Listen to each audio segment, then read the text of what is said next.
بسم الله الرحمن الرحيم. الحمد لله رب العالمين، والصلاة والسلام على أشرف الأنبياء والمرسلين نبينا محمد وعلى آله وصحبه أجمعين. أما بعد، الله رب العزت بتوفيق سرا د سورة البقرة آیت نمبر 115 ختم کړو. په دې اخرنی آیتونو کې الله سبحانه وتعالى د یهودو باره کې خبره کړې وه چې دوی په جادو پسې روان دي. دغه شانده ګستاخ خلک دي، د رسول صلی الله علیه وسلم ګستاخي کړې ده. بیا عامه د اهل کتابو باره کې او د مشرکانو باره کې الله وایي چې دوی دا نه خوښوي چې تاسو ته دې څه خیر راورسي د الله د طرف نه، حالانکه یو چا باندې رحم کول او چا باندې نه کول د الله کار دی. الله نه د اهل کتابو په مرضی باندې څه کار کوي او نه د مشرکانو. یفعل ما یشاء، الله چې څه وغواړي هغه کوي. لا یسأل عما یفعل، د الله نه څوک تپوس نشي کولی چې تا ولې دا کار کړی ده، ولې دې نه دی کړی. اوس په دې 106 نمبر آیت کې به د نسخ مسله بیانوي چې شریعت کې بعض احکام هغه منسوخ شوي دي، قرآن کې او حدیثونو کې. یو سړی سوال وکړي چې د دغه آیتونو بعد د دې خبرې څه ضرورت و؟ نو جواب دا دی چې خبره د یهودو روانه ده عامه، او یهودو به دا اعتراض کوو چې دا څنګه د الله کلام دی چې په دې کې بعض آیتونه منسوخ کیږي، او دا څنګه نبی دی چې د ده په خبرو کې نسخ راځي. او بله دا چې مخکې الله ووایي راعنا ټکی مه وایئ، کم یې ووایئ؟ انظرنا. نو راعنا یې منسوخ کو په څه سره؟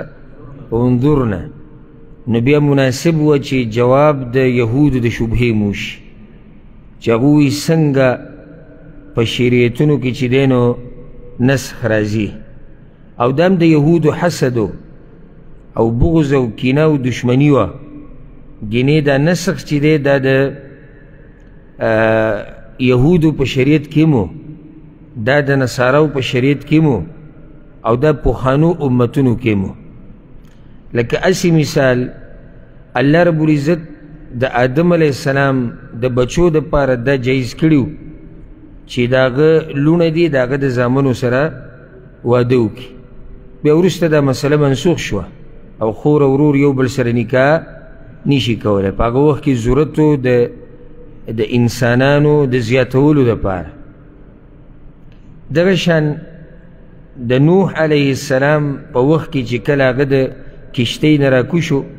نو الله د هغه دپاره حلال کړي هر قسمه زناور.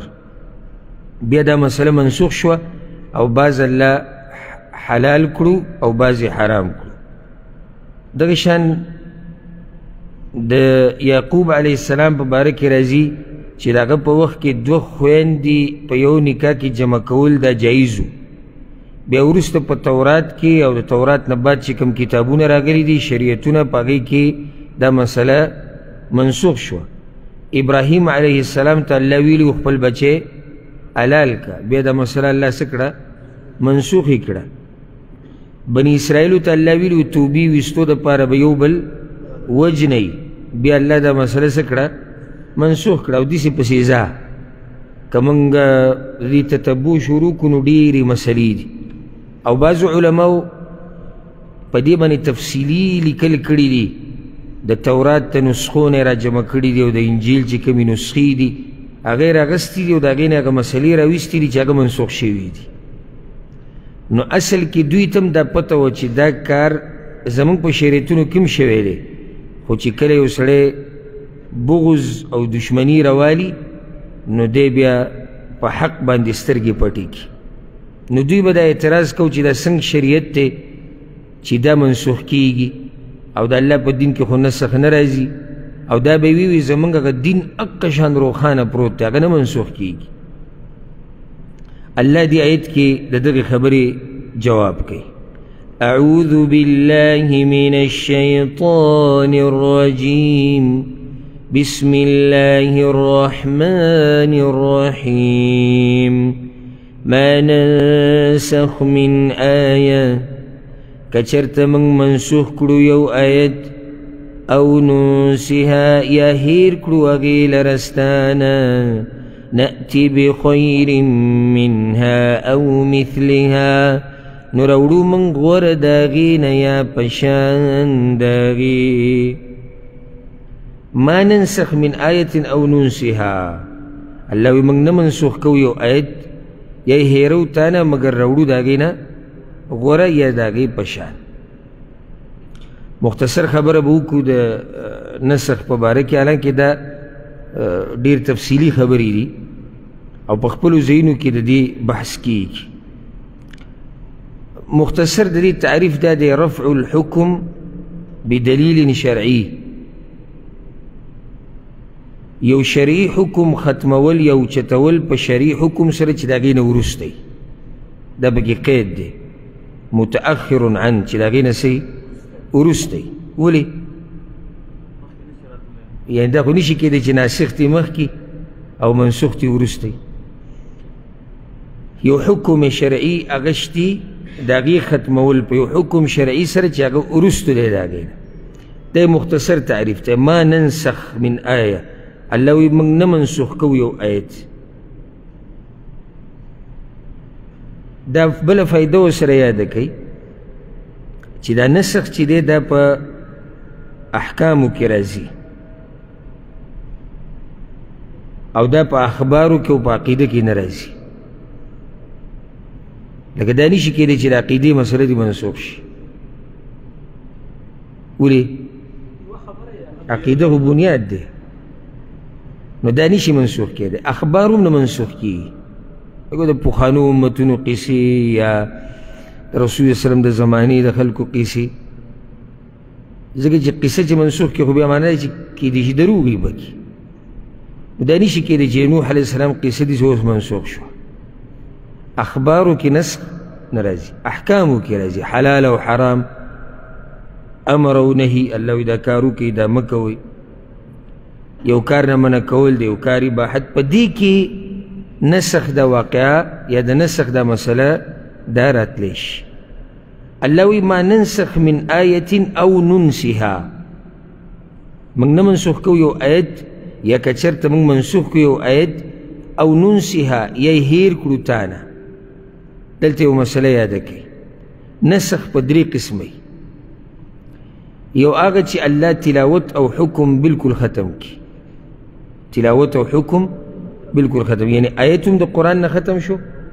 حکمیم ختم شو دا مطلب دا او ننسیها یا ہیر کو تانا یعنی بالکل ہیر کی ختمی کی او قرآن کی دیسی آیتون او لیکن دا عائشہ رضی اللہ عنہ روایت چی قرآن کی دا مسئلہ وا چی پرازاعت سر حرمت علا ثابتی کی چی کل لس پیری ماشوم پیوس کی لس پیری دا مسئلہ قرآن کی ہوا منسوخ شنو اگا حکم منسوخ تے تلاوتی منسوخ تے اگا آیت نشتی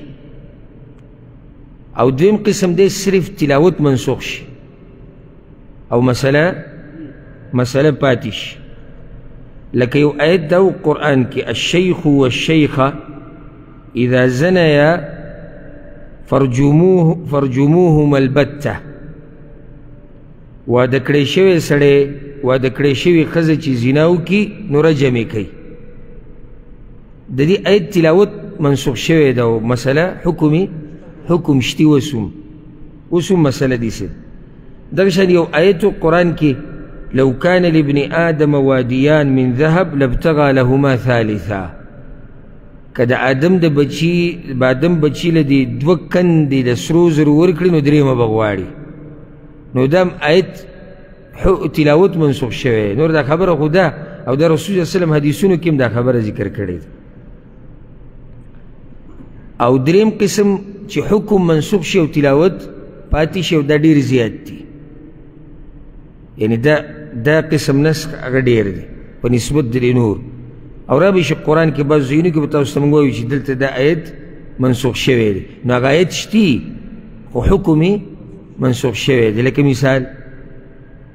پرون موږ یو خبره پرون خبره موږ ذکر کړه نه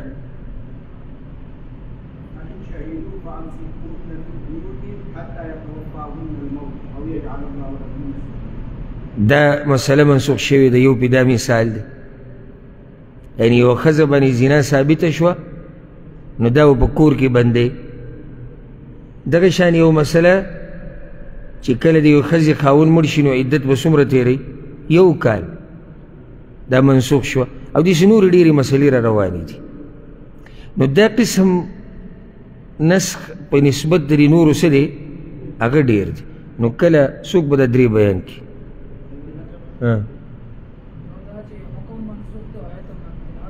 تلاوت او حکم دواړه تلاوت شته حکم نشته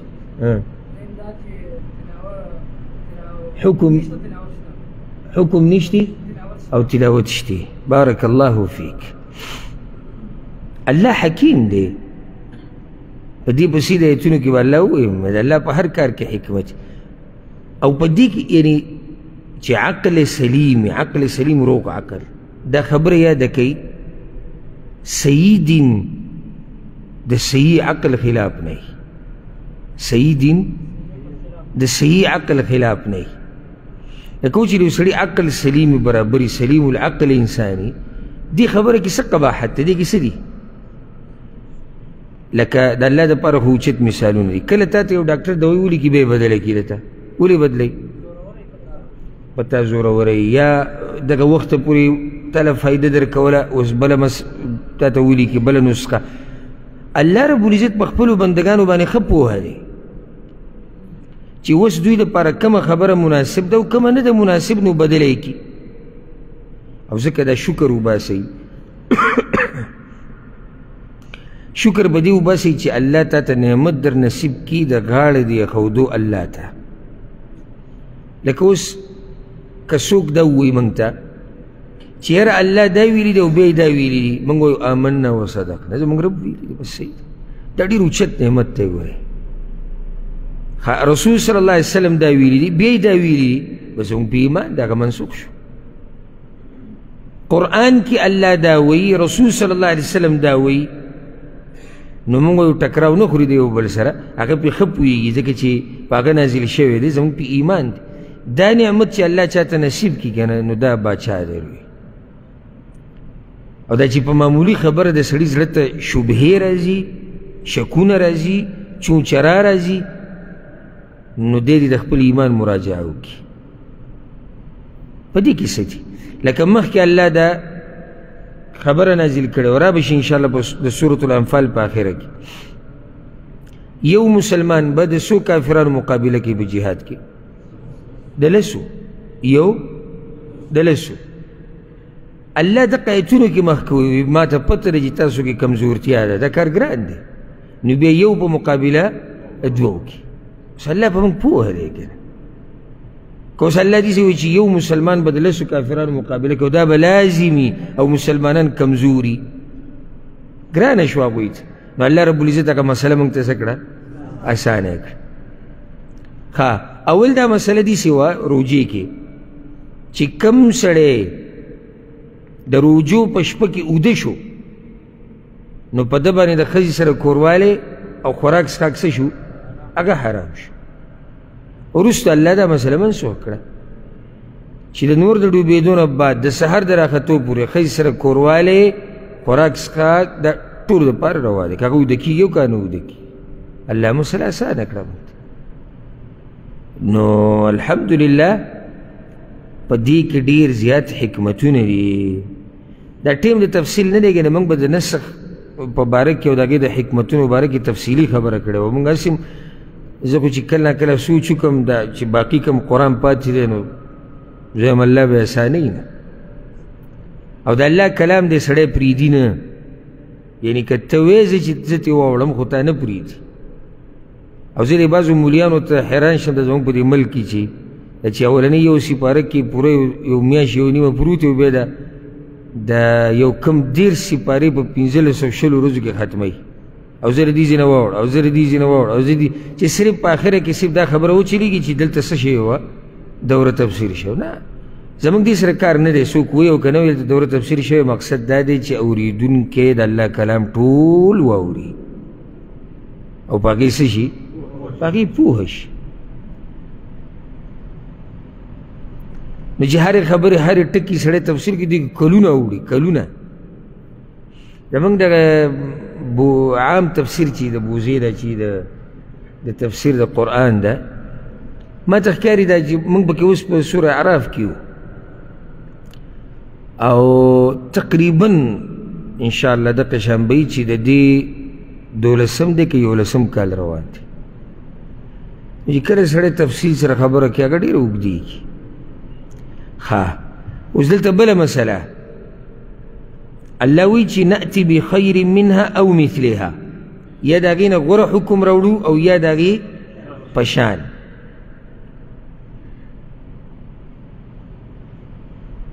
اوس دلته د نسخ یو څو قسمونه نور کله الله مسله منسوخ کي د هغې په شان ته یعنی یو حکمي هغه لرې کړي د هغې په ځای بل حکم راوړي او دواړه صحیح یو شی مثال قبله بارک الله فیک د بیت المقدس نه واړوله څه ته قبله څه ته واوړېده دا راته هم نه ده پته اوس چې زموږ دا قبله ده کومه ده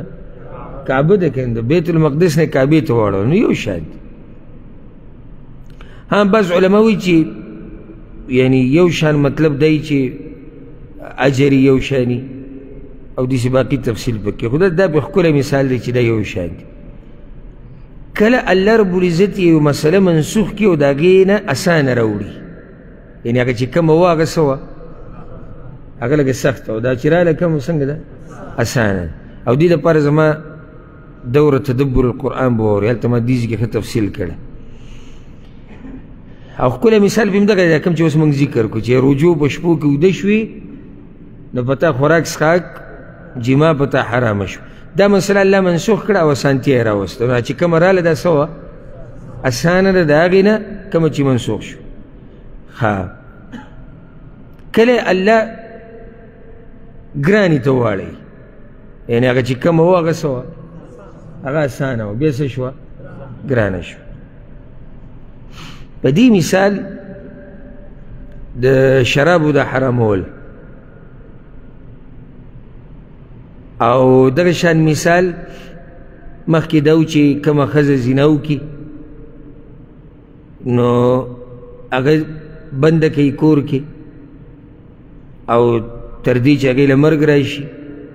یا سړی او دا احکام را به شي انشاءالله سورة النساء کې به تفصیل لازم خپل شي هغه منسوخ شو په دې چې واده کړی شوی سړی او واده کړی شوې ښځه که زنا وکړي نو دا به رجم کېږي کله داسې چې الی غیر بدل یعنی منسوخ شي یو داسې څه ته چې هغه بلکل د دې په بدل کې نه وي څنګه لکه مخکې قرآن کې دا مسله الله بیان کړې دی سورة المجادله کې به راشي چې تاسو کې څوک هم د پیغمبر صلی الله علیه وسلم سره خبرو له ورځي نو اول دې څه وکړي صدقه دې ورکړي دا منسوخ شو څه ته واوړېده هیڅ څه ته وانه وړېده دې ته الی غیر بدل یعنی په بدل کې څه نشتي چې تاسو کې څوک د پیغمبر سره اذا ناجیتم الرسول فقدموا بین یدی نجواکم صدقه پیغمبر سره چې څوک جرګه کوي نو مخکې صدقه ورکوي وروسته الله معاف کړه خو د هغې په ځای څه بل څه ونه وي چې یعنې زه خیر د صدقه مه ورکوئ د صدقې په ځای دعا غواړئ یا د صدقې په ځای دا کار کوئ یا د صدقې په ځای دا کار کوئ بله مسله هغه دا ده چې قرآن منسوخ کوي دا خو واضحه ده قرآن منسوخ کوي او قرآن حدیث منسوخ کوي یعنی رسول الله وسلم یو خبره کړې ده هغه منسوخ شي په څه سره په قرآن سره او حدیث یو بل منسوخ کوي رسول الله وسلم خبره کړې ده وروسته بله خبره وکړه هغه زړه څه شوه منسوخ شوه او راجح قول دا دی چې قرآن په حدیثونو سره منسوخ کیږي ولې ځکه چې دواړه څه دي دواړه وحی ده او رسول صلی الله علیه وسلم د ځان نه خبره نه کوي نو الله اوس یو خبره کړې د قرآن کې او بیا حدیث داسې راشي چې دغه مسئله منسوخ کړي، نو دې کې څه حرج نشته، ځکه چې رسول صلی الله علیه وسلم بیانونکی د څه دی؟ د قرآن دی، او هغه یو خبره ذکر کړي چې دا مخکې داسې اوس داسې ده، خو د الله په حکم کې هغه هم د ځان نه کوي. نو نسخ په دې څلورو طریقو سره راتلی شي. والله اعلم. د هغې نه به د الله رب العزت وایي الم تعلم. دلته یو بل قرت پکې شتي، د هغې وضاحت به وکړو. ما ننسخ من آیة او ننسها. ننسها معنی یعنی هیرې کو. یو بل قرات پکې دی او ننسأها، د هغې معنی لیټ کول دي، یعنی الله وایي زه کله یو آیت منسوخ کم، کله یې څه کم؟ لیټ یې کم، وروسته یې کم. او په دې هر څه کې د الله حکمتونه یي. ألم تعلم أن الله على كل شيء قدير. آیت نه پوهېږي چې یقینا الله په هر څه قادر دی. چې په هر څه قادر دی، نو په څه قادر دی؟ یعنی یو مسله منسوخ کولو باندې هم قادر دی، د هغه بادشاهي ده، هر څه کولی شي. ألم تعلم أن الله له ملك السماوات والأرض. آیت نه پوهېږي چې یقینا الله د هغه دپاره بادشاهي د اسمانونو او د ځمکې ده. بیا نامناسب دی چې د ځمکې او د اسمانونو بادشاهي او ته دا اعتراضات کوي چې ولې دی داسې کوي او ولې هغه سان کوي، دا نه دی مناسب. وما لكم من دون الله من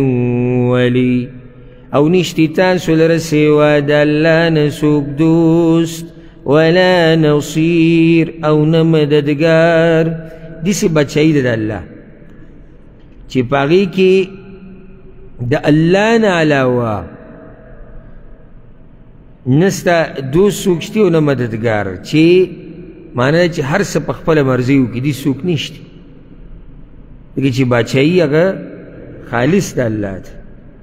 ګوره یو سړی وي که دنیا کې بادشاهیان یا زورور خلک یې زه به هغوی ته یم، هغوی هم د هغه وخته پورې یو کار نشي کولی چې څو پورې الله نه یې غوښتلی.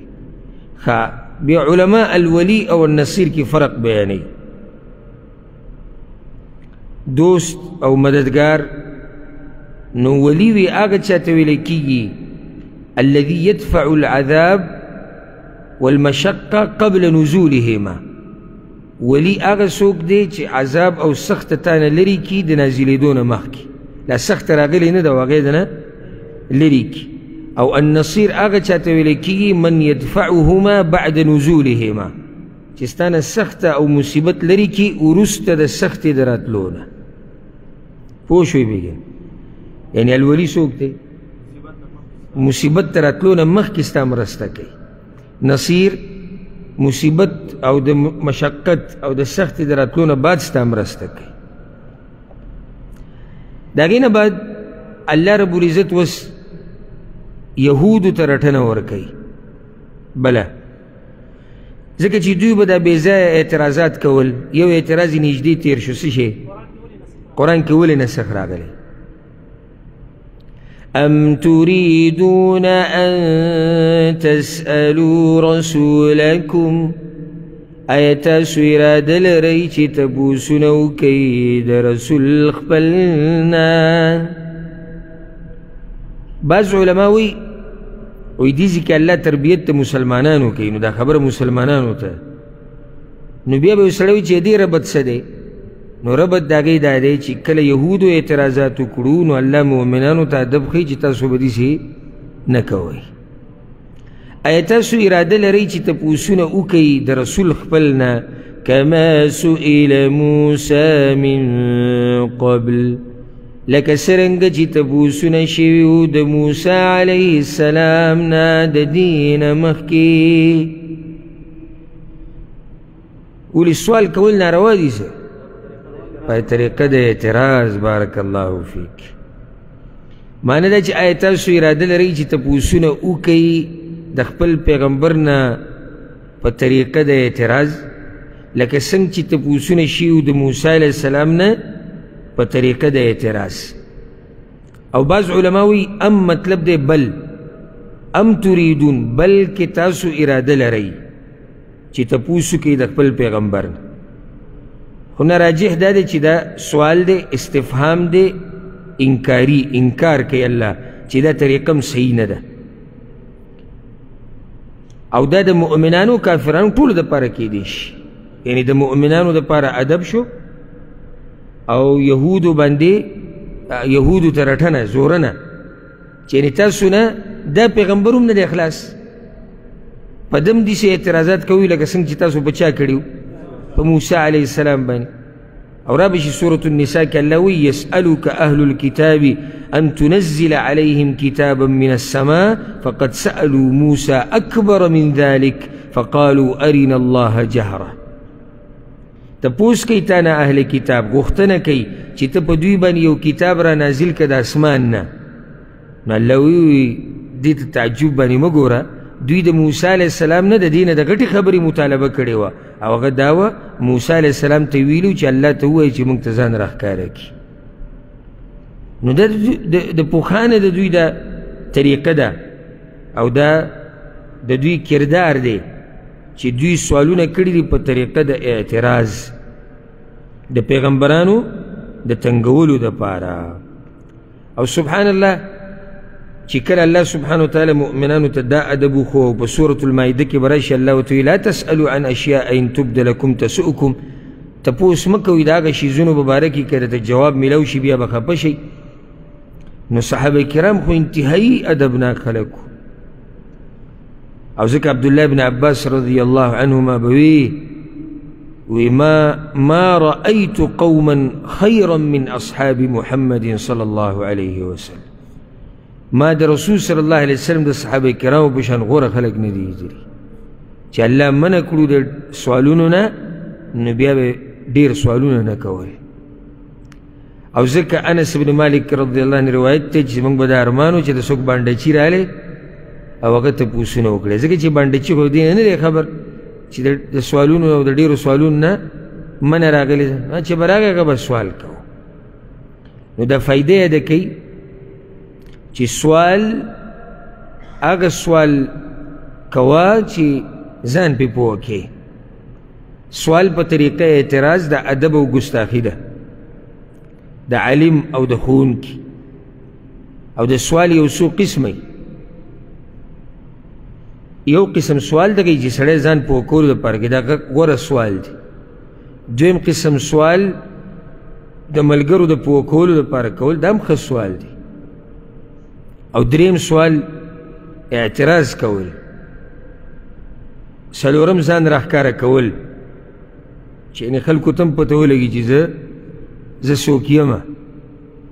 دغه شان سوال کول دې دپاره چې د استاز او د عالم کمی پکې وشي، یعنی د ده سپکاوی پکې وشي چې وګوره ده ته دا مسله نه ده معلومه،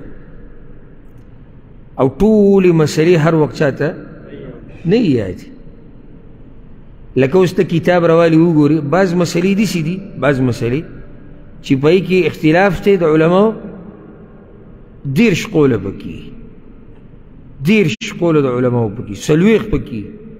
او اوس تا کتاب تر و تازه وکړه او بیا رالې ما ته وایي چې دې کې څو اقوال دي که تاسو ټول وشمارئ ما ته. نو ستا د اقوالو سره څه کار دی؟ خو مسله رانه تپوس وکړي چې دا مسله قرآن او حدیث کې څنګه ده. هره مسله خو سړي ته نه یاد. نو دا د دې استاز ښکته ښکاره کولو دپاره سوال دی، دا هم غلطه طریقه ده. دغه شان پالتو سوالونه، پالتو یعنی فایده پکې نشتی، هسې بس هغه بې فایدې سوالونه. سوال چې کې فایدمن د ځان د پوه کولو دپاره یا ملګرو د پوه کولو دپاره او د ادب سره. لکه حدیث د جبریل علیه السلام چې راغی رسول الله وسلم ته کېناستو په ادب سره، نو چې سوال کې په ادب سره به یې کې د عالم نه. د سوال طریقه دا نه دی چې ته چغې وایې عالم ته په لاره کې یو ما سوالو، یا سوال چې کې او ډایرک او هغه مصروفه دی. یاره یو سوال کومه نو ته ورته ګورې نه چې مصروفه دی، یا بیمار دی، یا خفه دی، یا غوسه دی یا ځای مناسب نه دی. لکه بازار کې ته یو عالم وینې ځان له سودا کې ته یو سوال کومه جومات ته راشه د علم حلقې ته راشه تپوس وکړه یا وروسته ټلیفون وکړه یا وروسته ملاقات وکړه یا یو عالم دی ولې د هغه سره خپل واړه دي چېرته وته په لاره کې ته راشي سوال ترې وکړه نه مناسب کار کې نو د سوال ځان له صحیح آداب بل دا چې سوال د عالم نه کې نو د هغې دپاره به ښایسته الفاظ هغه غوره کې داسې الفاظ به نه وي چې به یې کې بېادبي وشي یاره تا چې بل خبر نه تاسو چې بل خبره کړې وه او موږ وایو تا نه به تپوس نه موږ به تا نه تاسو نه تپوس وکړو او ته څه وایې او تاسو څه وایې نو په دې حقیقت به نه خفه کېږئ چې موږ دې سره عادت نه یو ډېر وجه دا ده د هغې یو غټه وجه ده چې موږ اکثرو خپلو مولیانو او خصوصا پوخانو اوسنو کې هغوی موږ د دې سوالاتو سره عادت کړي نه یو ځکه چې د سوال ګنجایش پکې نشته د مولوي صاحب خبره حرف آخر دی یعنی بس وآخر دعواهم ان الحمد لله رب العالمین او خبره ختمه شو اخوا بیا که یو مسله تا ته نه ده معلومه نو دا ستا خپل قسمت دی ځان له حل کوه که جبریل علیه السلام راغی تا ته بیان کړه او که بل څوک راغی خو ته به د مولوي صاحب نه تپوس هغه نه کړي اوس ما ته دا پته نشي چې دا مولوي صاحب دی د څه دپاره یعنی د عالم خو کار دا دی چې دې خلکو ته د دین مسله واضح کړي نو چې زه اوس تاسو ته دا ووایم چې وروڼو واورئ ما نه به ګورې د قرآن په باره کې سوال نه کوئ نو زه دلته ناست یم بیا خو چې زه دا خپل لت ګوبړي روالم او ځمه نه بلکې زه به دا ویم چې زه درته وضاحت کوم خو که په زړه کې دې څه اشکال و نو بیا رانه تپوس وکړه هېڅ خبره نه ده که راته معلوم و جواب به یې درکړم که راته نه و معلوم جواب به یې را پیدا کړم بس نو دا د عالم کار دی ومن يتبدل الكفر بالإيمان او سوک چی کفر واخلی پا بدل د ایمان کی فقد ضل سواء السبیل نو یقینا دے گمراہ شدنی غلارینا ولی دا سوال کول کفر دے سر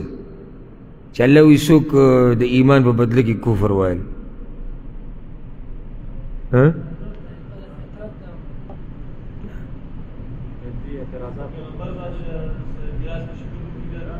بارک اللہ فیک یو جواب دا دی دلتا مراد اعتراضات تی دا اللہ پا دین باندی نو دا خو کفر دی دویم جواب دا دی سوال کفر نه دی بعض سوالونه کفر دی بعض سوالونه څه دی کفر دی نو دغه کفر دی کنه الله وی چې څوک دغه کفر والی په بدله د څه کې بدله د ایمان کې نو یقینا د نیغې لارې نه نیغې لارې نه واوړېدو اوس الله ګوره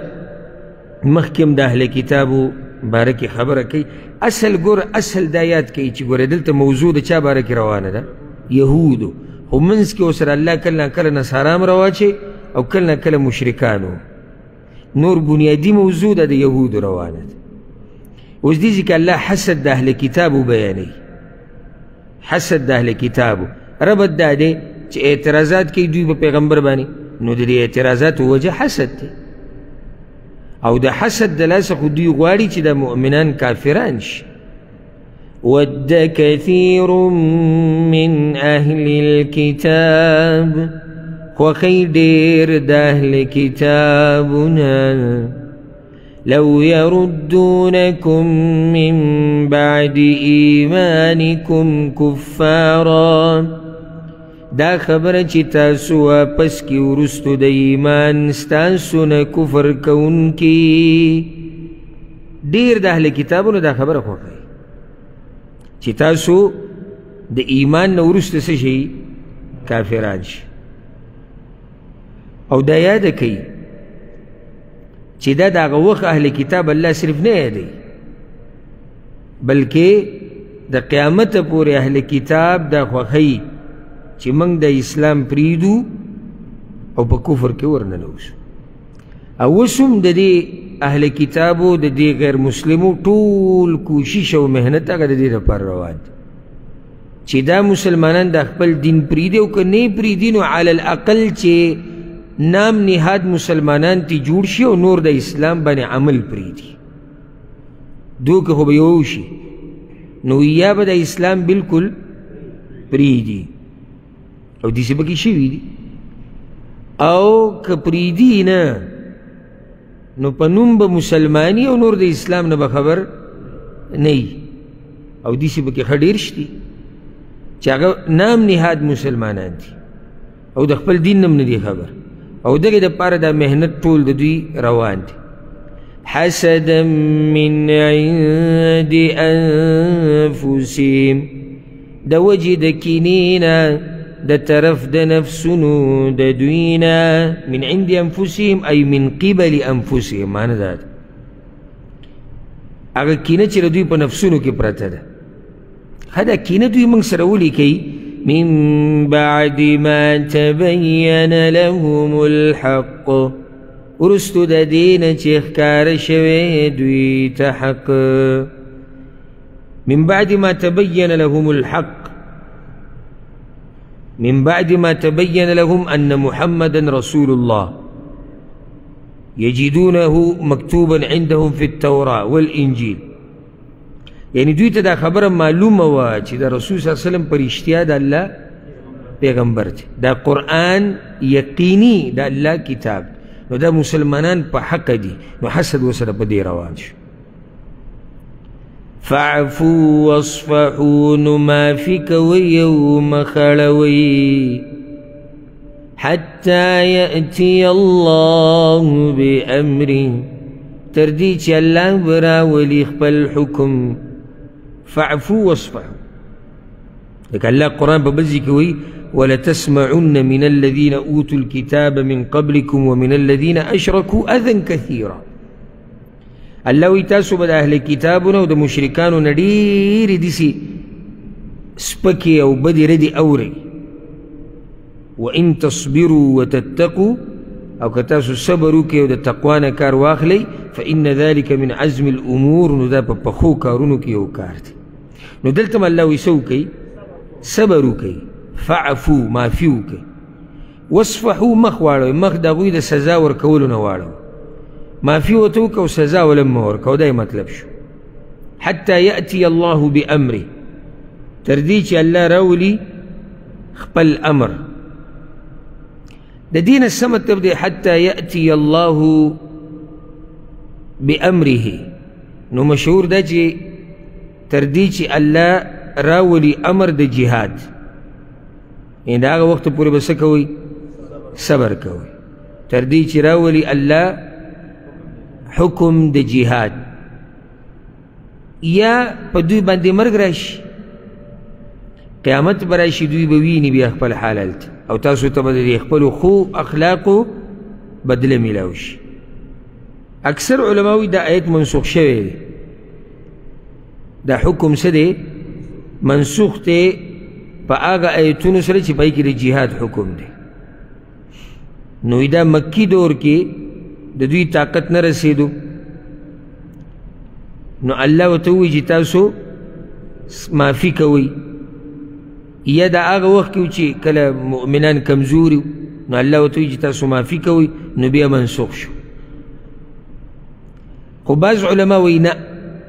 دا منسوخ نه ده، همدا قول مضبوط دی چې دا خو الله اخلاق ښیي موږ ته چې که دوی هر څه کوي، خو تاسو خپل اخلاق ښه ساتئ. فاعفو واصفحو، او خپل کار مخکې کوئ، خپل دعوت کوئ، دوی ته مخ مه ګرځوئ، او اخلاقو کې نسخه نه راځي، اخلاقو کې نسخ نه راځي چې الله تاته یو ښه خوی وښیي او بیا تاته وایي چې دا بدل کا. نه، نو صحیح خبره یا مضبوطه خبره دا ده چې دا آیت منسوخ شوی نه دی. دا مسله اوس هم ده چې د کفارو دې خبرو ته توجه مه ورکوه، مخ دې واړوه، خپله دینداري کوه، خپل عمل کوه، خپل عبادت کوه. إن الله على كل شيء قدير يقينا الله پهر شي باندې قادر دی وأقيموا الصلاة وآتوا الزكاة او پابندی د مانځه کوئ او ورکوئ زکات. نو د دې د تېر شوي آیت سره څه ربط دی؟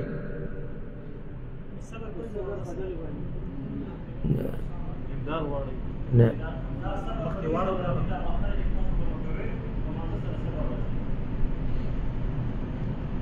اکثرو ملګرو هم دا خبره وکړه، دا خو صحیح ده، خو واضح جواب هغه دا دی هلته ورته الله څه ووایي چې د دوی نه څه وکړئ؟ مخ واړوئ، فاعفو واصفحوا، مخ واړوئ، خپله دینداري کوئ، نو خپل منځونه کوئ، خپل زکات ورکوئ. دا مناسبت او ربط شو. وما تقدموا لأنفسكم من خير او هغه څه چې تاسو یې مخکې لیږئ د خپلو ځانونو دپاره من خیر د نیک عملنا تجدوه عند الله وبمومئ هغه د الله سره. تیزی ورکړئ الله په نیکو اعمالو، کوئ منځونه، ورکوئ زکات، کوئ عبادات، یادوئ الله، او څه چې تاسو لیږئ مخکې د خپل ځان دپاره من خیر د خیر نه تجدوه عند الله، د الله سره به یې مومئ. نو زره برابر عمل هغه نه ضایع کېږي ستا، هر څه به د الله سره ومومئ، د عمل د الله سره یي او ډېر کړی یي، دا هم نه چې دقه شان یې څنګه چې تا کړی، د دې په بدل کې به ورته ډېر څه میلاویږي. نو کله چې نیکي وکوئ که نه، نو وختي طور فایده مه ګوره. مؤمن د دنیوي فایدو سوچ اول نه کوي، بنیادي چې موږ بندګي د الله کوو دا د آخرت دپاره کوو، د الله د راضي کولو دپاره کوو، او که چېرته دې کې دنیوي فوایدو نو دا به تبعا د هغې سره راغلي، او که دنیوي ظاهري فایدې پکې هم نه نو زموږ دغې سره څه کار هغه نشته. بعضو خلکو د دینداري څه وخت دپاره یې کوي او هغه هم د ده په زړه کې څه سوچي، څه مسله ورته راغلي چې دا مسله حل شي، او څه بله څه جاښه ورته وایي چې یاره دغه جاښه پرې ختمه شي. نه، د مؤمن شان دا نه دی.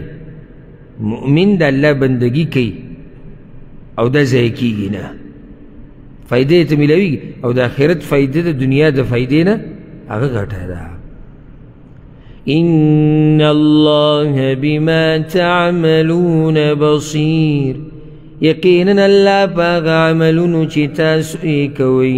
لیدونکی دی. ګوره تا ته وي عمل کوه، تا ته څه وي؟ عمل کوه، نو بیا تا ته وي یریږه مه چې دا به ضایع شي، ځکه چې زه هر څه وینم، هر څه الله ویني، نو څه ضایع کېږي نه، د هر څه به د الله سره ومومي. خبره بیا د یهودو او د نصاراو طرف ته راله.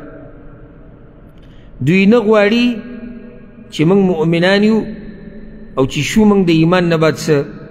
کافران. دې مخکې آیت کې تېر شو که نه، 109 نمبر آیت کې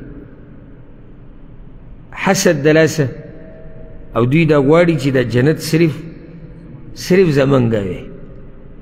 بل دا چې دوی مخکې تېر شو په دروغو ارزوګانو پسې روان دي، امیدونو پسې، نو یو پکې دا دی وقالوا لن يدخل الجنة، او وی دوی چې هیڅ چرې به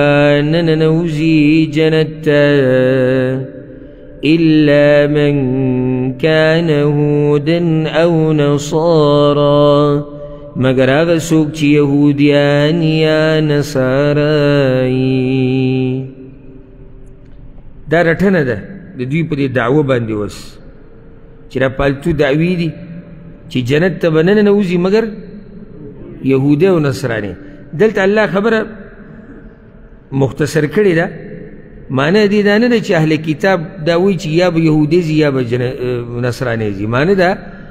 چې د دوی دا خبرې دي چې جنت ته به یهودی ځي یا نصراني. نو مطلب دا شو چې یهودیان وایي چې یهودی به ځي، نصارا وایي چې نصرانیان به ځي. دوی ګورې د خپلو کې هم د یو بل سره نه لګي روایت را روان دی نو دا نه چې نصرانی وایي چې جنت ته به یا یهودی به ځي یا به نصرانی ځي او نه یهودی دا خبره کوي چې یهودی او نصرانی به ځي یهودیان وایي جنت ته به صرف یهود ځي او نصارا وایي چې جنت ته به صرف نصارا ځي زه هرشم د الله د ښایسته خبرو نه په یو دوو ټکو سره د دوی هغه دعوه ټوله دړې وړې کړې ده تلک امانیهم دا د دوی ارزوګانې دي تشې ارزوګانې دي کولو په ارزوګانو ته څوک رانیسي داسې اوس یو سړی وایي یاره زه به دا یم او زه به دغه یم او زه به خو تشه دوړه داسې پوکې دې ورکړو ټول هر سهال وبسي تشې خبرې دي الله وایي تشې ارزوګانې دي امیدونه یې ډړۍ لګولې ده چې صرف یهودي به جنت کې او بل وایي صرف په نصرانۍ او حقیقت یې دغه دی کوم چې به دې صورت کې بیانېږي قرآن یې نه دی منلی پیغمبر نه مني او جنت ته به صرف دوی سي قل ورته ووایه هاتوا برهانکم راوړئ دلیل ستاسو ان کنتم صادقین که چېرته یئ تاسو رښتیني هاتوا برهانکم معنی دا چې هاتوا حجتکم خپل دلیل راوړئ امام قتاده وایي هاتوا برهانکم ای هاتوا بینتکم علی ذلک راوړئ خپل دلیل په دې خبره باندې ان کنتم صادقین که تاسو چې ته رښتیني یئ په دې خپله دعوه کې دا طریقه الله موږ ته وښوه چې مطالبه د څه به کې د دلیل به کې او دین بنا دی په دلیل باندې او یو ورځ مې د یو مولوي صاحب تقریر اورېدو وایي دا بعض هره خبره کې وایي چې دلیل او دلیل اشاره یې موږ ته نو اوس هره خبرې دپاره خو هم دلیل نه وي دا یې د جمعې په خطبه کې عوامو ته وي اوس د هرې خبرې دپاره هم دلیل نه وي نو چې دلیل نه وي نو بیا د دا خبره هم خبره نه ده خبره خو په دلیل سره خبره کېږي یعنې داسې خو دوی هم خبره کړې ده بیا خو به یو یهودی هم موږ ته دا ووایي چې یاره د هرې خبرې دپاره دلیل خو نه وي یا به نصرانی وایي چې زه مړه څه کار هم ځان له جوړ کړی په هره خبره خو دلیل نه وي خو بس موږ به جنت ته ځو بیا خو مزې شوې دا خبره به دلیل ثابتوي هره خبره چې کې د هغې دپاره به دلیل ښیي بې دلیله خبرې دا په دین کې نه چېرېږي او دا زموږ چې دینی لحاظ سره موږ څومره یعنې شاته تللي یو که نه نو د هغې یو غټه وجه دا ده چې موږ چېرته یا زموږ مشرانو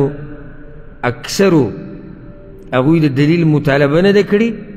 او زموږ اکثرو مولیانو صاحبانو د دلیل د ښوو مزاحمت نه دی کړی دا چې مزاحمت د دلیل د ښوی نه دی کړی بیا د هغې دوه وجې دي یا خو مولوي صاحب غریب ته پخپله خبره دلیل نه دی معلوم هغه اورېدلې ده موږ ته یې بیانوي او دویمه ده د ده سره دلیل نشتی د ده سره دلیل شتي نه نو دی به تا ته دلیل د کوم ځای نه وښایي نو ځکه اوس بعضو پکې له دا پیښې شروع کړي دي بیا ورځ مې د یو مولوي صاحب سوالات جوابات کتو آنلاین جوابونه ورکول نو چې چا به تم څه تپوس وکړو چې دا مسله څنګه ده او دا جایز دي حدیثونو کې وی راغلی او نه دي جایز حدیثونو کې راغلی او جایز دي د حدیثونو کې راغلی نو دا اوس ما د بل چلول شروع کړی ځکه چې عوامو به اعتراضات وکړو چېرې تاسو خو مسله باندې نه دلیل ښایي نه نور څه نو اوس د دې خلکو د خوشحالولو دپاره ورسره دا ټکی ولګېدو چې څه کې راغلی ده حدیثونو کې خو ګوره حدیث خو شتي نه نو دا هم اسانه شوه مسله بیانوو بیا اوس څه وایه حدیثونو کې راغلی نه نه جي دا نشتي حدیثونو کې نه ده راغلی دا څه خبره شو خبره چې کوي بیا به پوره دلیل ورسره کوي بلا بلکې خبره داسې نه ده الله وایي څنګه چې دوی وایي چې صرف په یهودی جنت ته ځي یا به صرف نصرانی ځي دا خبره داسې نه ده خبره څنګه ده الله یې بیانوي من اسلم وجهه لله چا چې تابع کو مخبل الله تا وهو محسن او یغنیک عملا. سعید بن جبیر رحمه الله وی بلا من اسلم وجهه لله معنی اخلصا چا چې تابع کو مخبل الله ته معنی دی چا په عمل کې اخلاص وجهه وی معنی دی چې دینه چا چې خپل دین خالص کړو چا لره لله الله لره. وهو محسن محسن وی معنی دی چې ای متبع فيه الرسول صلی الله علیه وسلم او په دې عمل کې تابعداري د چا کوي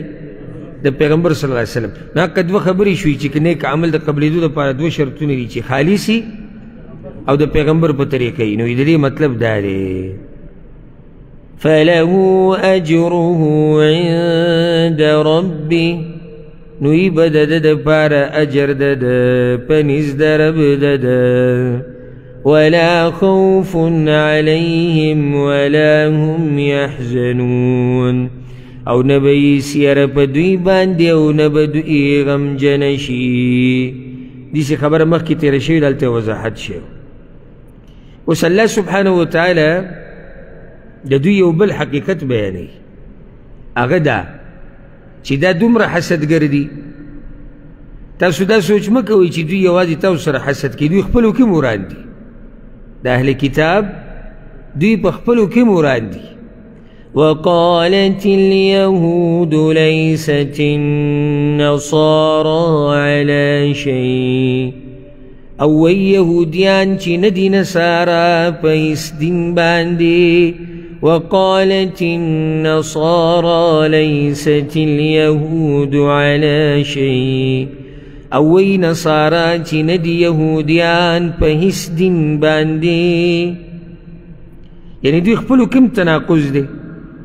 او تباغض دی او عناد او حسد خپل منځ کې پروت دی. معنی دا ده چې دوی کې هر یو خپل مخالف گمراه ګڼي که هر څوک. یعنی یهود که موږ ته ګمراهوي ځکه چې موږ یې خلاف یو، دا صرف نه چې مسلمانان بلکې هغوی چې بل څوک یې خلاف یې هغوی ته هم ګمراهوي. خو دومره دی چې دا ټول بیا مسلمانانو ته یو کېږي، هغه یو دلیل را روان دی انشاءالله. ځکه ټولو ته پته دی چې دغه دین په حق دی، خو د دوی دا یو کېده به داسې نه ګڼي چې دوی د یو بل سره روغ دي، دوی د یو بل سره مران دي. دلیل پیدا دی. یهودیان دغه خبره کوي، نصارا دا کوي. عبدالله بن عباس رضی الله عنهما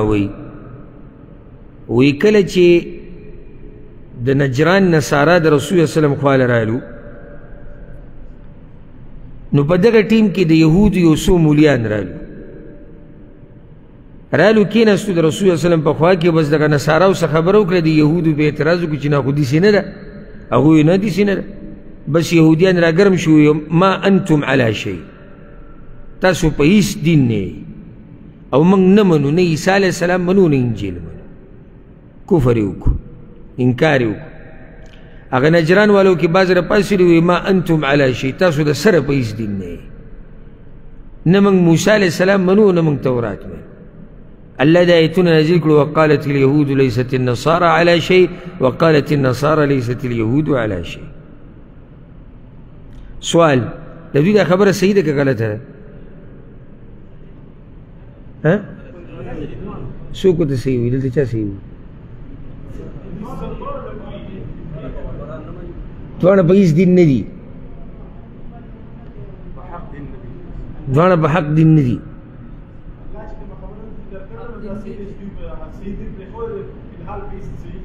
بارک الله فی الحال دا ټکی پکار دی. یعنی دا خبره دوی صحیح ده چې دغه وخت کې دوی په هیڅ دین نه دي. ولې؟ رسول الله صلی الله علیه وسلم راغلی دی که قرآن کریم نازل شوی دی، د دې نه بعد دوی په کوم صحیح دین باندې پاتې شو؟ خبرې د دوی صحیح دي، خو دوی خو په دغه نیت نه وایي که نه. دوی خو د ځان دپاره حقانیت ثابتوي چې یعنې که یو موږ یو تاسو په هېڅ دین نه نو د دوی دغې ته ګوره سوچ نه یې تللی دا چې زموږ چې ورته سوچ تللی دی یعنې یهود نصاراو ته دا نه وایي چې تاسو په هېڅ دین هم نه یې دا ګوره پیغمبر راغلی تاسو یې نه منئ هغو ته دا نه وایي نه نصارا یهودیانو ته دا وایي چې تاسو محمد صلی الله علیه وسلم نه منئ نه دا د دوی د یو بل سره بغض دی او ورانه ده نو تاسو په هېڅ دین نه او دوی تاسو په هېڅ دین نه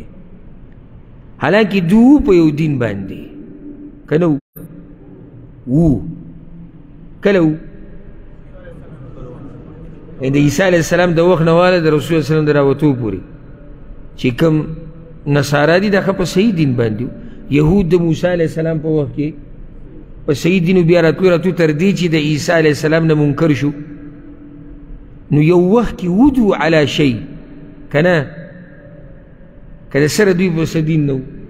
وو خو یو وخت کې وو په دغه وخت کې د دوی دا خبره په یو بل صحیح ده چې دوی په هېڅ دین نه دي وهم یتلون الکتاب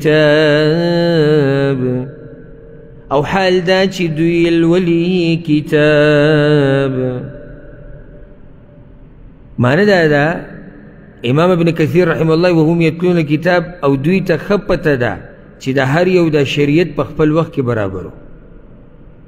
او په حق خو دوی پرېښودی دی په دې خبره هم دوی پوهه دي ځکه چې ولې د نصاراو په کتابونو کې د دې پخوانو بني اسرائیلو ذکر نشتی څه شتي پکې په انجیل کې شتي دغه شان یهودو سره دوی ذکر شتي د انجیل د کتاب نو د یو بل نه خبر دي خو د هغې باوجود دا حسد کوي وهم یتلون الکتاب د دې نه دا فایده راووته چې د پوهه خلکو سره ضد او عناد او حسد دا صحیح نه ښکاري یو سړی جاهل دی خو جاهل دی خو وهم یتلون الکتاب دوی خو کتاب لولي او د دې داسې مثال دی چې د دې امت مولیان په یو بل پسې نښتي هغه داسې دی او بل وایي هغه داسې دی او هغه داسې دی وهم یتلون الکتاب او حالانکې ټول قرآن لولي چې دا کار د دوی ناروا دی داسې کول نه دی پکار كذلك قال الذين لا يعلمون مثل قولهم دغه شان ویل باغ کسانو چې نه پوهېدل په شان د وینا د دوی چې نه پوهېدو هغه هم د دوی په شان خبره کړې ده مفسرینو دلته اقوال دي چې دا څوک دي الذین لا یعلمون چې علم ورسره نشته نو امام عطا رحمه الله د هغې جواب کړی دی وی امم كانت قبل اليهود والنصارى وقبل التوراة والإنجيل دا هغه امتونه چې یهود و نصاراو نه مخکې تیر شوي دي یعنې الله وایي چې د دوی نه مخکې چې کوم ناپوهه و هغوی هم دا خبرې کړې وي چې دوی په هېڅ دین نه دي او هغوی په هېڅ دین نه دي او یو بل قول دا دی چې دا مشهور دی چې د دې نه مراد د مکې دا مشرکان دي ځکه چې دوی به وي چې رسول صلی الله علیه وسلم په هېڅ دین باندې نه دي امام ابن جریر رحمه الله هغه دا فیصله کړې ده چې دا آیت عام دی ټولو دپاره برابر دی لا یعلمون په پخوانو کې هم دي او لا یعلمون څوک دی دا مشرکان هم دي د مکې ده نو د یهودو نصاراو دا وینا بلکل د هغوی د وینا په شان ده فالله يحكم بينهم يوم القيامة نو الله به فیصله وکړي په منځ د دوی کې په ورځ د قیامت فيما كانوا فيه يختلفون په هغه څه کې چې دوی په هغې کې اختلاف کوو اختلاف یې په څه کې کوو یو وایي چې زه په حق یم بل وایي زه په حق او ځکه قیامت ته ویلی کېږي یوم الفصل د فیصلو ورځ ده او ډېرې غټې فیصلې ګورې هغه ورځې ته پاتې دي ډېرې غټې فیصلې هغه ورځې ته پاتې دي الله دې موږ ته اسانه کړي اوس د دې نه بعد الله سبحانه وتعالی د ټولو کافرانو یو بدي بیانوي او هغوی ته رټنه ورکوي ټولو ته ځکه چې دې تېر شوي آیت کې الله ټول را جمع کړو ټول پکې رالو که نه څنګه پکې ټول رالو یهود و نصارا لا یعلمون دې ټولو کې یو مرض دا دی چې دوی د الله د جوماتونو نه خلک مندوي. لکه یهودو کې دا بیماري وه او نصاراو کې دا بیماري وه، د بیت المقدس نه به خلک بندول. د مکې مشرکانو کې دا بیماري وه، مسلمانان یې نه و بند کړي په مکه باندې، بند کړي وو. او یهودو سره په هغه ټیم کې مرسته کړې وه، د مکې د مشرکانو سره یهودو په هغه ټیم کې مرسته کړې وه، او دی ورته وایي چې دا کار صحیح دی، دا مسلمانان پرې نه دی، دی حرام دی. ومن أظلم ممن منع مساجد الله، او څوک دی لوی ظالم د هغه چا نه چې منع کي جوماتونه د الله، ان یذکر فیها اسمه، د دې نه چې یاد کړی شي په هغې کې نوم د الله. ان یذکر نو دا خو یا مفعول ثانی دی یا مفعول له دی. مفعول له که شي نو دې ترجمه به داسې چې څوک دی ظالم د هغه چا نه چې منع کوي خلک د جوماتونو د الله نه، چې یاد پکې دې دپاره چې هغې کې یادېږي نوم د الله، چې دا پکې یاد نشي، یعنې د دې دپاره یې منع کوي. او یا مفعول ثانی دی، معنی به ترجمه به داسې شي چې څوک دی لوی ظالم د هغه چا نه چې خلک منع کوي د جوماتونو نه او خلق منع کوي د الله د نوم د یادولو نه. او دا ټول صفات په هغو کې شته، د الله د نوم د یادولو نه به خلک منع کول، د جومات نه به هم منع کول، او د جومات نه به خلک منع کول د څه دپاره چې د الله نوم یاد نشي. دې ته مفعول له وایي په عربۍ کې. ان یذکر فیها اسمه او مساجد الله، دو فایدې. مساجد الله د جوماتونو اضافت الله ته وکړو د عزت دپاره، نو جوماتونه د الله دي،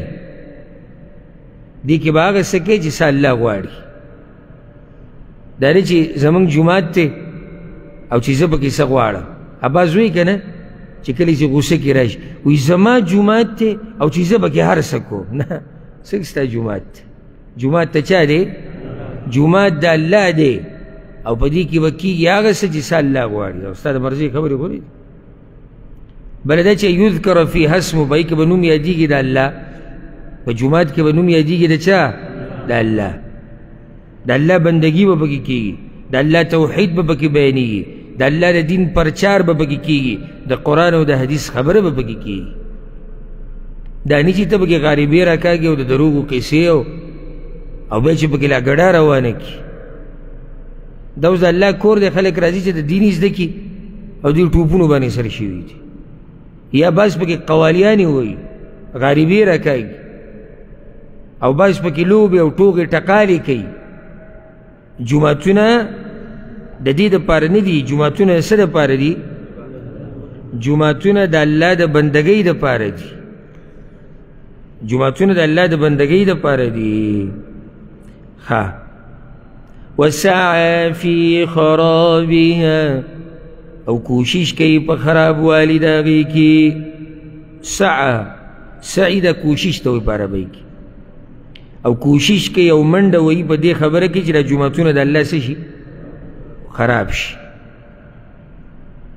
او خرابول په دوه قسمه، حسي او معنوي. حسي خرابول داسې چې ته جومات ونړی، دیوالونه وله راغوزار کړي، او بعض هغه دي چې هغو معنوي خرابوي، یعنی قرآن او حدیث پکې بند کړي. جومات به یې خو د الله نوم به پکې نه یادوي، توحید به نه بیانوي، دا هم خرابول دي. او تعجب باله وکړي چې کله په مسلمانانو کې داسې ویني چې جوماتونه د الله هغه خرابوي. بعضو پکې معنوي وران کړي. مخکې ورځو کې یو څو واقعات داسې راغلي، جوماتونه وران کړي وي، دا چې د وابیانو جوماتونه دي، الله کور. او داسې خو ډېر دي، وایي دلته به ګورې دا خپلې قصې نه کوې د قرآن او د حدیث، دا هم د جومات خرابول دي. جومات خو جوړ شوی دی دپاره دی. رسول صلی الله علیه وسلم وایي جوماتونه د هغه څه دپاره دي چې د څه دپاره جوړ شوي دي. حدیث کې راځي د څه دپاره جوړ شوي؟ د الله د بندګۍ دپاره جوړ شوي. نو پرې چې دا خلک پکې د الله بندګي کوي. بل دا چې جومات چې کله جوړ کړو که نه، نو دا مسجد د الله دی وقف دی کو نو بیا خلک د پوزې نه مزوړنده وه زمونږ په دې بازو کې دا مشکل ومي که نه یو خو دا قسمه کارونه کار خیر زمونږ خلک لږ کوي دا حقیقت دی او چې وی کي سهار ماښام به راته بیا په جومات کې نیغ ولاړي نن جدا چلو شو نن جدغه چلو شو بس ته نو جومات دې جوړ کړی دی پرېږده الله ته ته راځه خدمت یې کوه خو خلک خو مه تنګوه کنې مولا غریب به د مرۍ نه نیولی عوام به یې راتنګ کړي تاسو جومات لږ وختي کوله او ګنونه مو لږ لیټ کو او دا لیټونه موږ لګوو تاسو یې خرابوئ او موږ پلانې کار نو په دې کړه د عربو له طریقه زما ډېره خوښه ده ته به خبر هم نه شي چې دې جومات دا جوړ کلی چا دی او خدمت یې څوک کوي او هر شی روان په اعلی ترین طریقې سره رواني خو خبرېږي چې څوک نه چې دا څوک یې کوي ځکه چې هغوی ته پته ده مخکې آیت تیر شو وما تقدموا لانفسکم من خیر تجدوه عند الله دا خیر به تاسو کوم ځای کې مومئ الله سره به یې ومومئ که نه بس دی دغې دپاره لګیئ نو که دغې دپاره لګیئ چې د الله سره یې ومومم نو بیا څه شه غلی شه او که نه د نوم او د شهرت دپاره لګیئ جو بیا خو لګیا اوسه نو بیا به موږ تا ته څه ووایو جومات ته الله دی الله ته یې حواله که ته خدمت کوه ته خدمت د هغې شرف دی أولئك ما كان لهم أن يدخلوها دغه کسان ندي مناسب دوی لره چې ورننوځي هغې ته څه ته جوماتونو ته يدخلوها ضمیر جوماتونو ته راځي الا خائفین مگر یریدونکي دې کې یو قول دا دی چې دا خبر دی په معنی د طلب سره یعنی الله زموږ نه دا غواړي موږ ته امر کوي چې لا تمکنوا هؤلاء اذا قدرتم عليهم من دخولها اے مسلمانانو کله چې تاسو ته طاقت میلاو شي نو دوی مه پرېږدئ چې دې جوماتونو ته ورننوځي طلب کوي الله الا د یو صلح د لاندې د جزیې د لاندې بیا صحیح ده یعنې دې نه علاوه به نه ورننوځي او همدقه شان مسلمانانو وکړه کړې وه که نه وه کړې کړې وه په صحیح بخاري کې روایت دی چې رسول صلی الله علیه وسلم په نهم کال د حج په موقع باندې دا اعلان کړی او ملګري چې کوم لېږلي هغوی ته یې ویلي ابوبکر صدیق او سره نور کسانو الا لا یحجن بعد العام مشرک د دې کال نه بعد به مشرک حج لا نه راځي ولا یطوفن بالبیت عریان او د الله د کور نه به لګړ خلک طواف نه کوي نو دغه الله په دې خبره عمل شو که نه چې که تاسو د طاقت میلاو شو نو بیا یې مه پرېږدئ دویم قول دی کې دا دی چې دې کې زیری دی د مؤمنانو دپاره خبر دی زیری دی چې دې خلکو له نه دي روا نه دي مناسب دوی سره چې ورننوځي مګر یریدونکي مسلمانانو ته الله زیری ورکوي چې داسې وخت را روان دی چې الله به مسلمانانو له طاقت او زور ورکي دا کافران به بیا نشي ورننوتی الا خائفین مګر یریدونکي او دغه شانوم وشوه که ته دا وموې چې دا بشارت ته زیری دی نو دا زیری دا بشارت چې الله ورکړی دا الله دا لوز پوره کړی حرم مکی الله مؤمنانو له نه ورکړی کافرانو باندې رعب او دبدبه نه راغلي وه پې لهم فی الدنیا خزي د دوی دپاره په دنیا کې شرمندګي ده الله شرمولی دي دغه خلک د مؤمنانو په لاسونه هم شرمولی دي او د هغې نه بغیر هم شرمولی دي ولهم فی الآخرة عذاب عظیم او دوی لره په آخرت کې عذاب لوی دی اوس الله خپل پیغمبر له تسلی ورکوي او صحابه کرامو له ځکه چې مشرکانو بند کړي و به څه باندې په حرم باندې چې تاسو به نه راځئ مکې ته دلته به عبادتون له نه راځئ نو الله تسلی ورکوي چې مشرق او مغرب د ټول د چا دي د الله دي او نورم علما د دې آیت اسباب نزول ذکر کوي او موږ بلوز د اصول التفسیر کې دا خبره وکړه چې د یو آیت د نازلېدو ډېر اسباب هم کیدی شي. نو یو سبب دا ذکر کوي چې رسول صلی الله علیه وسلم په سفر باندې روانو او په سفر باندې په سورلۍ یې نفلي مونځ کو. نو چې کم طرف ته به د سورلۍ مخه شوه هغه پې مونځ کو، نفلي مونځ په سورلۍ په سفر کې. نو الله دا آیت نازل کو چې مشرق او مغرب د الله دی، هر طرف ته چې مخ کوي هلته مخ د الله دی. یو سبب د دې دا ذکر کېږي چې یو پیر مسلمانان په سفر باندې وتي و، د شپې په تیاره کې مونځ وکړو، نو قبلت یې خطا شوې وه. نو الله دا آیت نازل کو چې یو سړی کوشش وکړي او ښه لټون وکړي او خطا شي نو په داسې حرج نشته، بس صحیح دی مونځ. او یو دغه وجه ذکر کوي چې دې کې اصل کې تسلی د رسول صلی الله علیه وسلم ته ورکړی کېږي. ها یو بله فایده دا یاده کوي چې دا اوس الله ګوره ورو ورو موږ د قبلې دې مسلې ته تیاروي. قبله به بدلیږي که نه؟ بیت المقدس نه به کوم طرف ته وړي؟ کعبې ته به وړي. نو الله ورته موږ تیاروي. مخکې د نسخ مسله ذکر کړه چې نسخ راتلی شي، نو په دې مسله موږ پوه شو. اوس وایي چې مشرق او مغرب د الله دي، نو چې مشرق او مغرب د الله دي بس د الله مرضي ده چې کوم طرف ته قبله اړئ. نو ذهني طور سره مؤمنان دې خبرې ته تیاروي. ولله المشرق والمغرب، او خاص الله لره مشرق او مغرب دی. شمال او جنوب د الله نه دي؟ نو مشرق او مغرب دې دپاره ذکر کېږي. دا یاده کوي چې په دې څلور واړو جهاتو کې بنیادي جهاد چې دی هغه مشرق او مغرب دی. دا شمال او جنوب دې د لاسه دي، شمال او جنوب د دې د لاسه دي. او بعض وایي نیمه دنیا مشرق ته او نیمه مغرب ده. نو ځکه دا مشرق او مغرب ذکر کېږي. دې دا مطلب نه دی چې شمال او جنوب د الله دپاره نه دي او د مشرق او مغرب د الله دپاره دي. فأينما تولوا فثم وجه الله. نو کم طرف ته چې مخونه اړوئ تاسو نو هلته مخ د الله دی. کم طرف ته چې مخ اړوئ نو هلته مخ د الله دی. دلته دوه مسلې غټې. یوه وجه الله مخ د الله دی. نو یو خو دا صفت د الله ثابت شو چې د الله مخ شتي. څنګه دی؟ څنګه چې د هغه د شان سره ښایي کیفیت یې موږ ته نه دی معلوم، خو وجه مخ ته وایي په عربۍ کې. نو د الله مخ شتي څنګه چې د هغه د شان سره ښایي. نو بیا به دې څه مطلب شي چې کوم طرف ته ته مخ هلته مخ د الله دی. معنی ده چې ته د الله نه غیب کېدی خو نه شي، الله خو نور دی. دا نه لکه اوس یو سړی دی او قبله دې طرف ته ده، د قبلې ته مخ کو نو الله ته شاته پاتې شو. الله بیا هم مخې ته دی.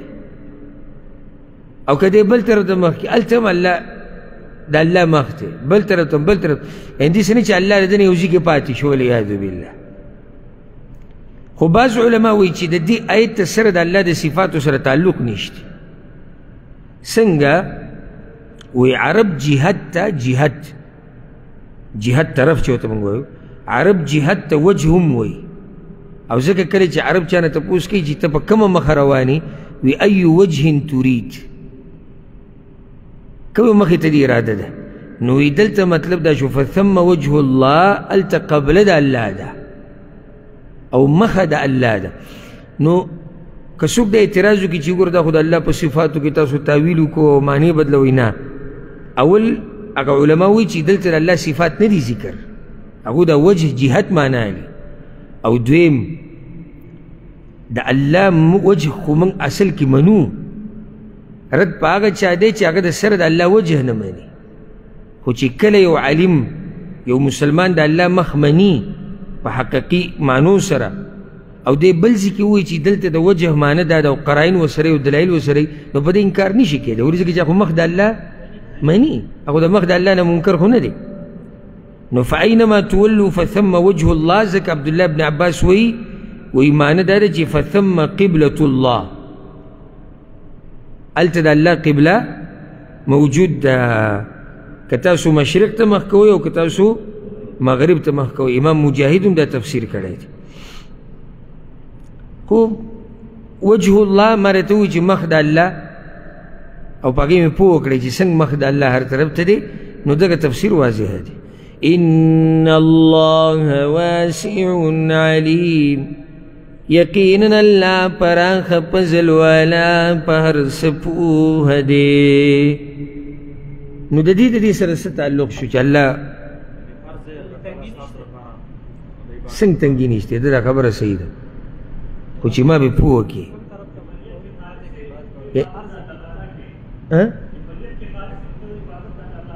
نه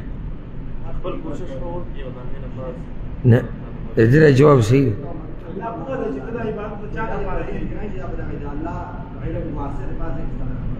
یاره کېدای شي سوچ دې ښه کړی دی. نه نه دغه جواب مخکې نورو ملګرو الله پراخه فضل والا دی. واسع دلته په معنی د موسع سره الله پراخه کوونکی دی، پراخي راوستونکی دی. په مسلمانانو یې تنګسیا رانه وسته، څنګه چې تا وي خدای تعبیر لږ که صحیح کړی وی د اول نه. جواب هم دقه و چې الله په مسلمانانو تنګسیا رانه وسته. او ته په سفر کې په سورلۍ باندې سوري او نفلي مونځ کې چې کم طرف ته څه شو، کم طرف ته دې مخه ده، دا اوس تنګسیا ده او که پراختیا راله؟ پراختیا راله. هغه چې خطا شوي د شپې په توره تیاره کې الله ورته وایي مونځ هم صحیح دی، تنګسیا راله که پراختیا راله؟ پراختیا راله. نو رب العالمین فراخي راوستونکی دی او په خپله هم فراخ علم او فضل والا دی. علیم په هر څه پوهه دی، د هر څه سره علم دی او دا خو واضح دی، د هغې مناسبت د دې سره. اوس الله سبحانه وتعالی د تیر شوي خبره د چا په باره کې وه؟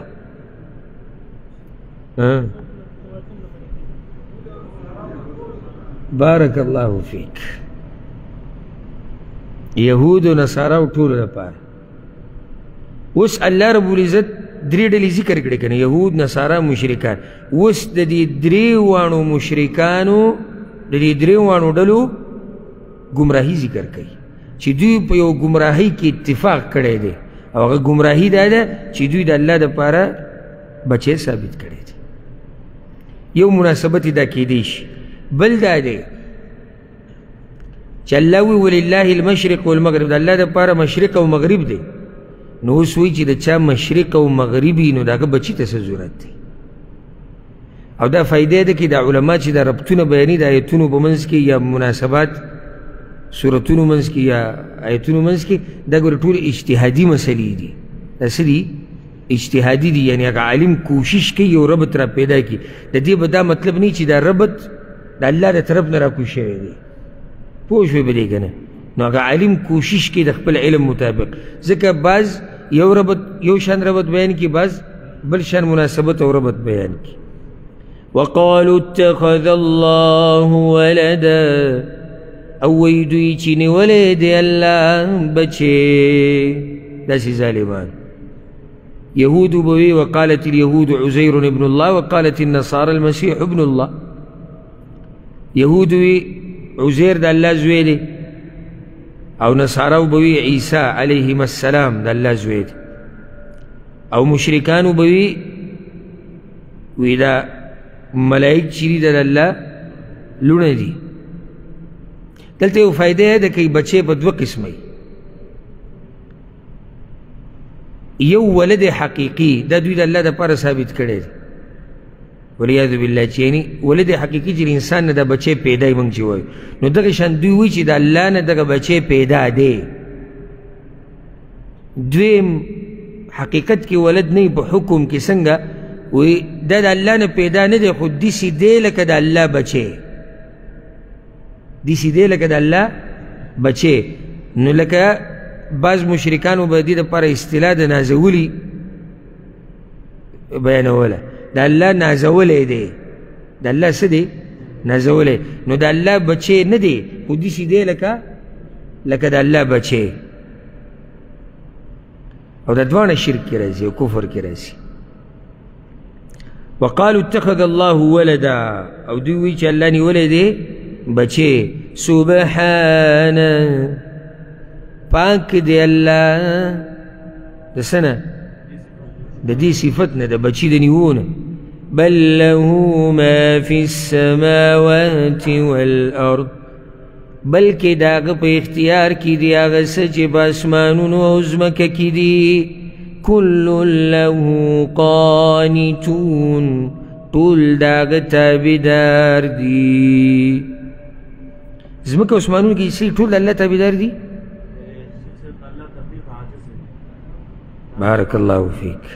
بارك الله فيك وزادك الله علما یاد کړئ دا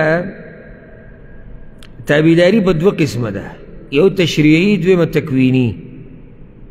یعنی یو تابعداري دا ده چې یو سړی د الله بندګي کوي د الله دین مني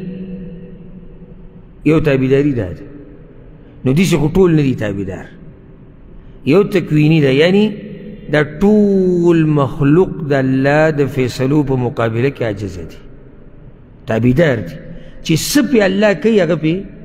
کولی چې څه پې کوي په دې یهودو چې څه کول غواړي کولی شي به که نه شي په دې نصاراو په دې مشرکانو په دې مسلمانانو په دې غرونو په دې اسمانونو په دې ملایکو داسې زورور باچا دي معنی دا ده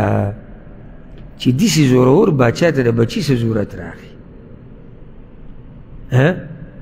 د بچي ضرورت خو هغه چا ته راځي چې هغه صحیح زموږ په شان کمزوری موږ ویله که بچی ښه دی سبا لکه بیا بوډاګان شو یا دغه شو زموږ سره به څه مرسته خو به کوي سمنډه به وایي موږ سره نو چې اوس باچایي د چایي د هغه بچي ته څه ضرورت دی هېڅ ضرورت یې نشته بچي ته الله اکبر الله مخکې وایي بدیع السماوات والارض ناشنا پیدا کونکې د اسمانونو او د ځمکې دی بدیع خالقهما على غیر مثال سابق معنی دا یعنی ناشنا پیدا کونکې او ځکه بدعت په عربۍ کې څه ته وایي نوي کار ته حدیث کې راځي فإن كل محدثة بدعة په دین کې هر نوی کار بدعت دی یعنی ته چې دا کوم نوی کار کې د دې څه اصل پوخا نه دی شوی څه بنیادي نشتی نو ته په بدعت کې واقع شو نو الله د ځمکې او اسمانونه پیدا کړي دي داسې چې د الله نه مخکې چا دا کار نه دی کړی لکه الله قرآن کې قل ما كنت بدعا من الرسل ووایه دې مشرکانو ته چې زه څه نوی پیغمبر خو نه یم بدعا چې اول پیر پیغمبر راځي پیغمبران خو مخکې هم راغلي دي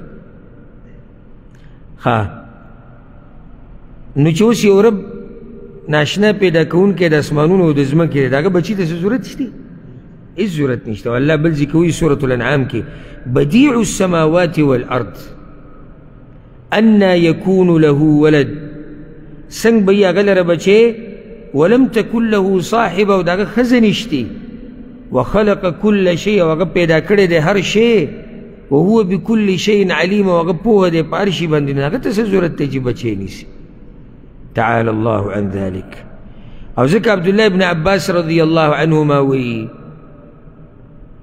په صحیح بخاري کې دا روایت دی رسول صلی الله علیه وسلم وی الله وی کذبني ابن آدم ولم يكن له ذلك د آدم بچی زه دروغجن کړم او نه وله پکار چې داسې کړی وشتمني ولم يكن له ذلك او ما پسې بدې ردې وی او نه وه پکار هغله چې داسې کړی فاما تکذیبه ایای نو دا ما چې دروغجن ګڼي هغه داسې فیزعم انی لا اقدر ان اعیده کما کان نو هغه د ده دا ګمان چې دی چې الله بیا ما نشي را ژوندی کولی لکه څنګه چې زه مخکې ومه نو دې ما دروغجن کوي لکه چې الله وزې کوم واما شتمه ایای او هغه سپکې او بدې ردې چې دی ما پسې وایي نو هغه د ده دا خبره د لی ولد چې د الله بچي شتي فسبحاني نو الله وایي زه پاک یم د دې نه چې زه بچی ځان له ونیسم یا ځان له ښځه ونیسم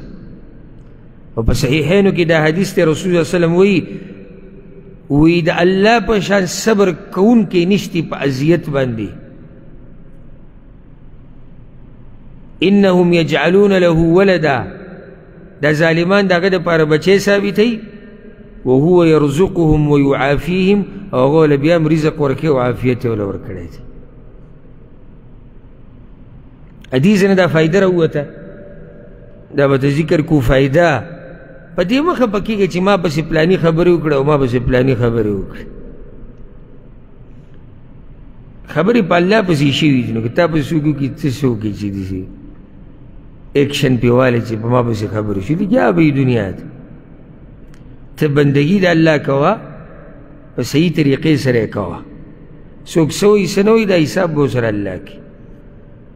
وَإِذَا قَضَى أَمْرًا او کله چې فیصله کوي د یو کار فإنما يقول له كن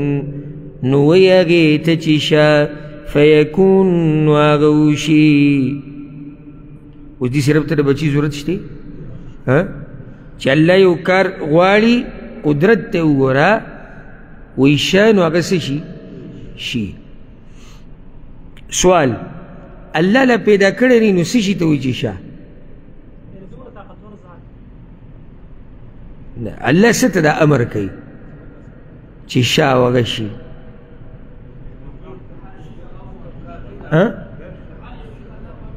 نه هغه شي ته جواب به دې صحیح که تعبیر د دې شي هغه شي ته چې د الله د هغې د پیدا کولو اراده لري یا اراده یې ده هغې ته هغه شي ته وایي کن شه، نو هغه فیکون شي. دا آیت چې دی د دې نه بعد چې راکم دی دا آسان دی دا به ووایو. وقال الذین لا یعلمون او وایي هغه کسان چې نه پوهېږي لولا یکلمون الله ولې خبرې نه کوي موږ سره الله او تأتینا آیه یا ولې نه راځي موږ ته یوه معجزه. بیا دې کې د مفسرینو اقوال دي چې دا څوک دي چې دا خبره یې کړې خو مشهور قول او د دې آیت ته سیاق او سباق سره چې کوم برابر دی هغه دا چې دا مشرکین مکه دي. هغوی دا ویلي وکړه سورة الانعام کې به راشي هغوی به وي لن نؤمن حتى نؤتى مثل ما اوتي رسل الله. موږ دا وخت پورې ایمان نه لرو چې څو پورې ملائک نه راغلي، څو پورې وحي نه راغلي، څو پورې موږ ته رسالت نه میلاو شوی او دا قسمه خبرې به یې کولې. دا مطالبې دوی کولې. الله وی كذلك قال الذين من قبلهم دغه شان ویلي دي هغه کسانو چې د دوی نه مخکې وو. څوک وو؟ یهود او نصارا بني اسرائیل. مخکې آیتونه تیر شو که هغوی دا مطالبې ډېرې کړي دي. فقد سألوا موسى أكبر من ذلك فقالوا أرنا الله جهرا. موږ ته الله راوښایه. د مکې مشرکان هم دا ویلو وایي موږ به ستا خبره هله ومنو چې الله موږ سره خبرې وکړي پخپله یا یوه معجزه راوړه. كذلك قال الذين من قبلهم د دوی نه مخکې ویلي و هغوی دغه شان وینا مثل قولهم د دوی د خبرو په شان تشابهت قلوبهم یو شان شوي دي زړونه د دوی د یو بل سره. په څه کې یو شان شوي دي؟ په کفر، په شک کې، په نافرمانۍ کې، په دې اعتراضاتو کې، په دې غلطو مطالباتو کې، په دې کې دا ټول یو دي. قد بينا الآيات لقوم يوقنون یقینا من بیان کړي دي ډېرې نښې د هغه خلکو دپاره چې یقین لري. هغوی ووایي که نه او تأتینا آیه چې راشي یو نښه. الله وایي نښې خو موږ ډېر شی بیان کړي دي، راوستي م دي، راښکاره کړي م دي. د قرآن د آیتونه دا هم نښې دي د الله. خو دا د هغه چا دپاره دي چې لقوم یوقنون چې څوک خو یقین لري که نو چې یقین نه لري که ده ته ډېرې معجزې او نښې راښکاره کړي خو دی نه مني. ځکه اوس الله پیغمبر ته وایي چې ته په دې نه مکلف چې ته به د دوی مطالبې پوره کړې، ته ما دې دپاره نه یې لېږلی. إنا أرسلناك بالحق بشيرا ونذيرا یقینا موږ ته لېږلی په حق سره زیری ورکوونکی او یره ورکوونکی. که دوی تا مني او که نه مني خو الله وایي یقینا ته موږ لېږلی ستا دوه کارونه دي یره ورکول او زیری ورکول ولا تسأل عن أصحاب الجحيم او تپوس به ونه کړی شي ستا نه په باره د جهنمیانو کې تسلي چې ستا کار دعوت ورکول دي مطالبې به ته نه پوره کوي چې دوی به نښې غواړي ته به ورته ښکاره کوې بله دا دوی ایمان نه راوړي نه راوړي دغه تپوس تا نه څوک نه کوي چې ولې دا جهنمیان جهنم ته لاړ الله تعالی دا تپوس نه کوي او یو قرت کې داسې دي ولا تسأل عن أصحاب الجحيم او تپوس مکوه د جهنمیانو مبارک دلته ولا تسأل مبني للمجهول دی الته ولا تسأل یعنی ته تپوس مکوه څنګه یعنی رسول صلی الله علیه وسلم ته الله وایي چې تپوس مکوه چې د جهنمیانو به څومره سخت عذاب وي خلک داسې وایي که نه یاره تپوس مکوه کومه سخته چې وي هغه تېره کړې نو معنی دا ده چې تپوس مکوه د جهنمیانو مبارک دوی له خو به الله سم عذاب ورکړي نو په دې به اکتفا وکړو انشاءالله سبا به د 100 نمبر آیت نه شروع کوو الله سبحانه وتعالى دې موږ پوه کړي په قرآن او په حدیث باندې هذا والله أعلم وصلى الله وسلم على نبينا محمد وعلى آله وصحبه أجمعين